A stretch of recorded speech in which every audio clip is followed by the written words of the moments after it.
Welcome to my second ranking video. Today I want to take a look at the studio albums Sting has released over the years. I will, if I find the time to record and edit them, put up a review video for each album because I have written a script that included all that for this video, but decided that it would get much too long for now. I am a fan and have been listening to Sting since 1985. The Police came actually later for me. When I was 15 and a friend brought The Dream of the Blue Turtles into music class to present the song Children's Crusade. Soul Cages was the last album that I bought on vinyl when it was released and the first Sting album that I bought on CD ever. I bought Nothing Like the Sun when I was on a school trip in West Berlin in 1987, so I had almost a week to read and study the lyrics before I ever listened to the album. And since my channel deals with multi-channel releases, Sting was among the very early adopters of multi-channel for music, releasing 10 Summoner's Tales on DTS 5.1 CD in 1999 and Nothing Like the Sun in 2000. Brand New Day was simultaneously released on DTS CD as the regular CD came out in 1999, and it later got a Super Audio CD and DVD audio release which contained the 5.1 multi-channel mixes. Sacred Love was released on Super Audio CD and DVD audio with a 5.1 multi-channel mix. Dream of the Blue Turtles, Nothing Like the Sun, 10 Summoner's Tales, Brand New Day and The Bridge are available for streaming with Dolby Atmos. I based my ranking on the idea of a playlist. How many tracks of an album would get on a playlist I am creating? Then divide the total number of tracks on the album by that number and you get a number larger than 1, or exactly 1 if all songs of an album end up on the playlist. Based on that index, I have ordered the albums. On number 11, released in 2021, The Bridge, 2 out of 14 with an index of 7. This album is more or less a completely boring affair. Even the 2 songs that I do like are not fully convincing. The rest is musically and lyrically simply not up to par and very limited in scope, with seriously questionable viewpoints on relationships and love, especially obsessive love and jealousy, that simply do not play well nowadays. There is hardly anything that saves this album from being totally forgettable, and even repeated listening does not improve that. The 2 tracks I would choose for my playlist are Rushing Waters, even though I do have quite a few problems with its production, and I'm sorry the lyrics are laughable and subpar in parts, like I'll see my shrink on an analyst couch, hit me with a hammer and I'll say ouch. Seriously? The other one is Hills on the Border. Even though I fail to discern the deeper meaning in the song, it is at least enjoyable musically for me as someone who loves folk music. One that almost made it, but I rejected it in the end because it fails to live up to the version from 1997, which I do prefer, is Waters of Tyne. Lowering the key so Sting, with his aged voice, can sing it without problem, sucked all the air out of it. And the fact that he had to reuse this traditional, plus the weird Captain Batesman's basement and Sitting by the Dog of the Bay, demonstrates, in my opinion, that Sting actually did not have enough material for this album, that it was rushed and could have done with some rethinking and retooling, and definitely a later release date. Number 10, released in 1999, Brand New Day, 4 out of 10 with an index of 2.5. The biggest disappointment of this album is that one of the best songs is not on the album, but only gets a 20-second teaser here. The complete version is available on some CD singles and the DTS CD of the album. Who does that? If it were for space reasons, I might be able to accept it, but the overall running time does not even come close to the limits of a CD. Most likely, the decision was made because the song just did not fit in with the rest. The end of the game would stylistically easily fit on Mercury Calling, but would not fit in with the material on Brand New Day.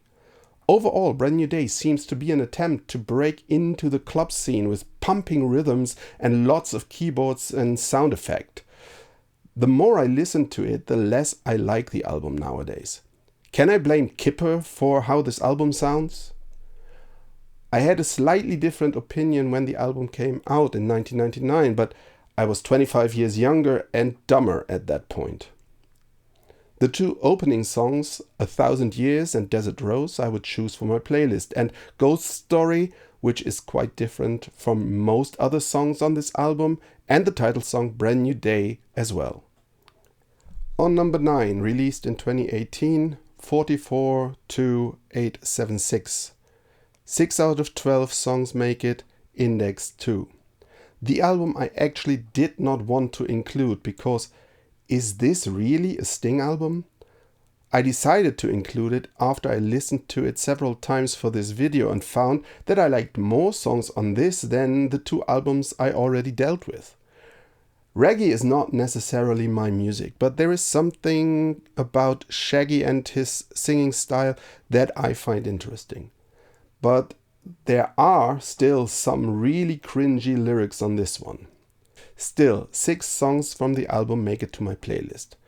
44 to 876, Waiting for the Break of Day, Got to Get Back to My Baby despite me having some misgivings about the lyrical content on this one, Just One Lifetime, Dreaming in the USA, and Sad Trombone. On number 8, released in 2016, 57th and 9th, 5 out of 10 with an index of 2.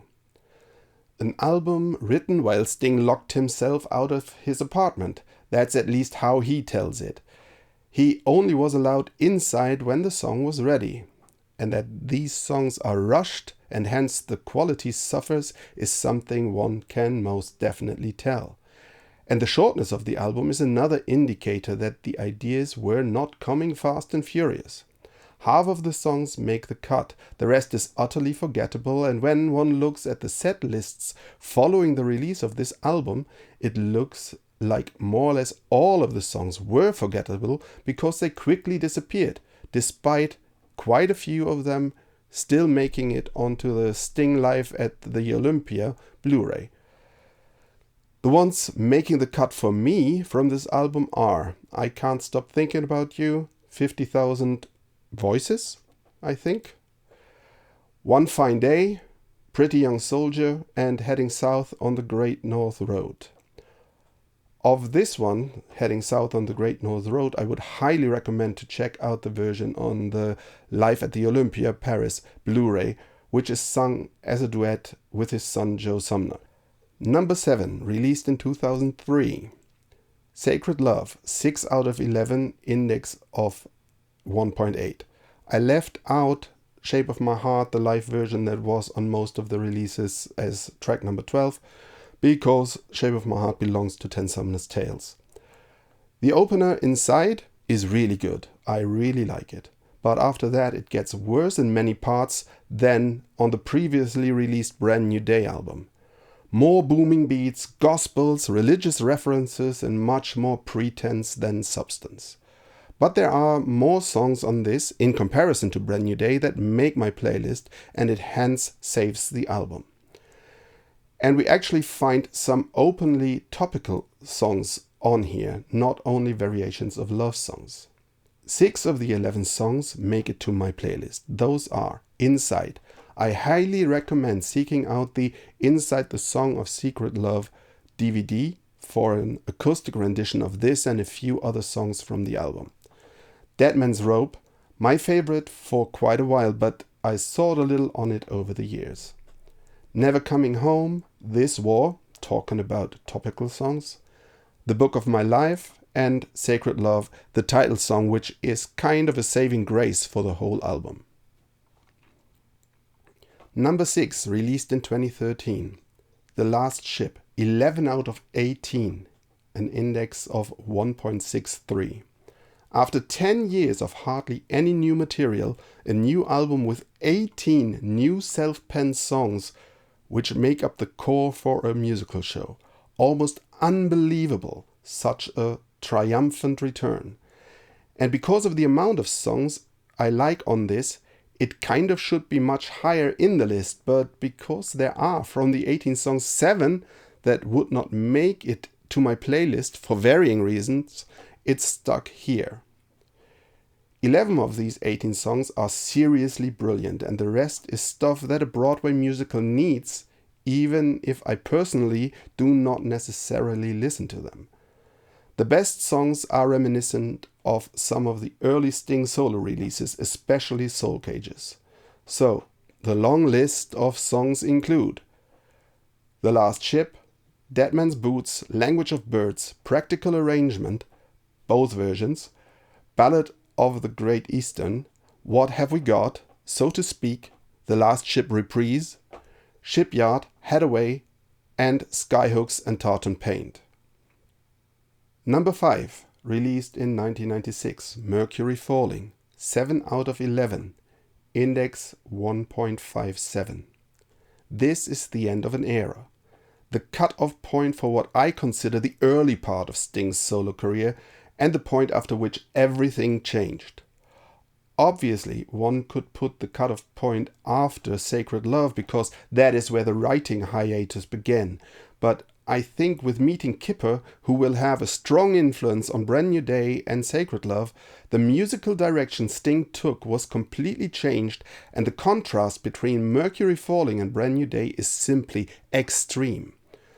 But this album has several brilliant songs with even better melodies, something in my opinion sorely lacking on Brand New Day, and in parts on Sacred Love. The album opener, Hounds of Winter, is just a classic.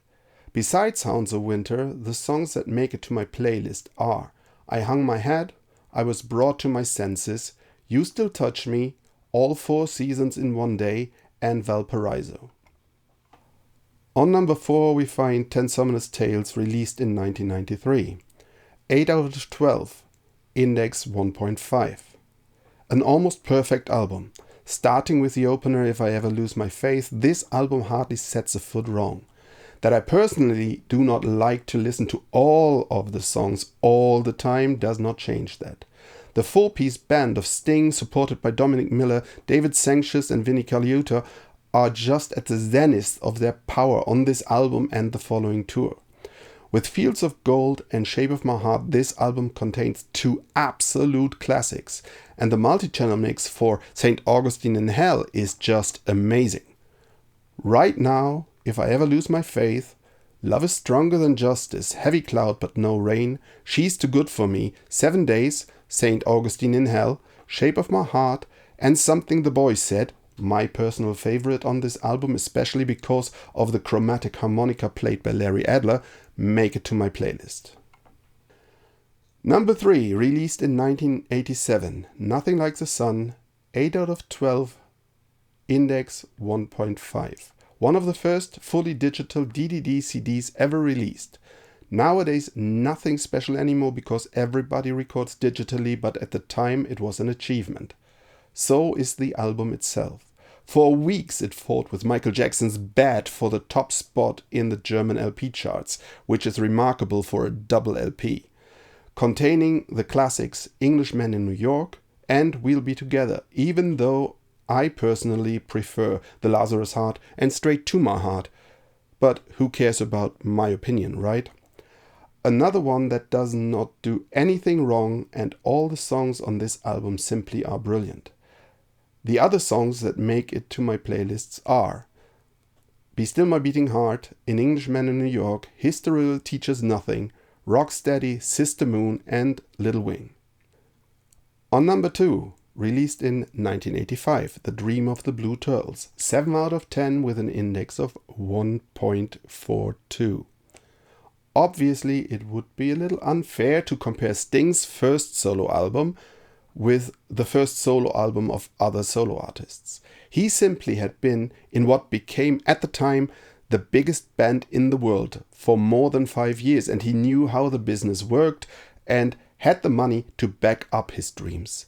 That he went and chose some of the best musicians he could find for this project is just another reason why Dream simply could not fail. The fusion of rock, pop, blues and jazz that this band produced under Sting's leadership was mesmerizing, and it still is. With If You Love Somebody, Fortress Around Your Heart, Moon Over Bourbon Street and, yes, Russians, this album has several classic songs that are well known everywhere. If there's an album from Sting that I would sit and listen through without skipping a track beside the album on the number 1 spot, it would be this one.